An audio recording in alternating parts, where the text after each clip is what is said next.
Well, I had harvested so much loofah this season, it would have spoiled by the time I could turn it into the more refined sponge that I show you in my other video. So I needed to find a way to get these processed, but that didn't take so much time. And that's what I'm doing here. I'm showing you an easier way to make these into sponges in their more natural form. These are perfect for gifting and a great conversation piece. It was determined when I harvested these that because it'll never be dry enough in my region to let these guys dry out on the vine, that I was going to have to process them green.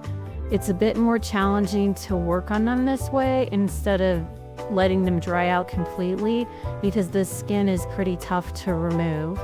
But in my last loofah video, I found a much quicker and easier way to remove the rind.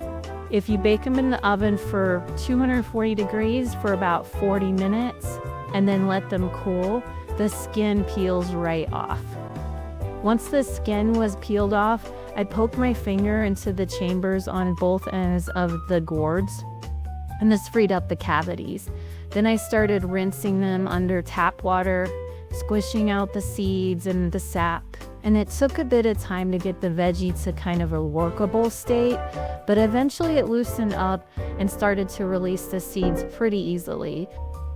And I collected them in this strainer and just kept squeezing and rinsing. I also kept turning the loofah so I wasn't working on one spot. And then finally, most of the seeds were released, so I gave them a good shake. And then I set them on my drying rack to let them air dry.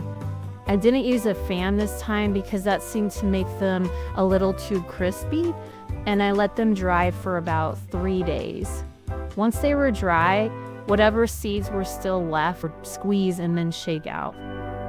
Here's one of the ones that I'm drying that I am going to use for a more fancy sponge where I've sewed the edges together. So go check out my video of how I turned the loofah into a sponge.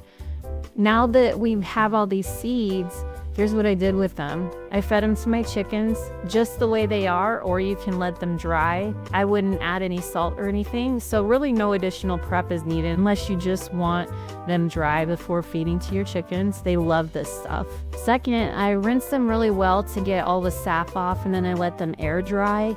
I pack them up and I'm gonna save them for next year's planting. You just want to make sure that there's no moisture left in these.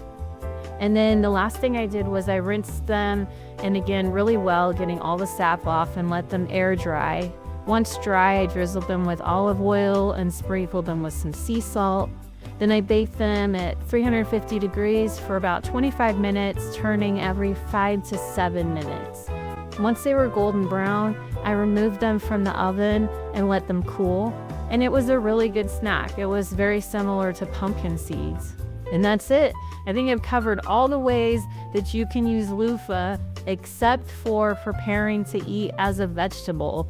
And I don't know if I'm ready for that yet, but there is always next year. Thanks for watching, and remember, come grow with us.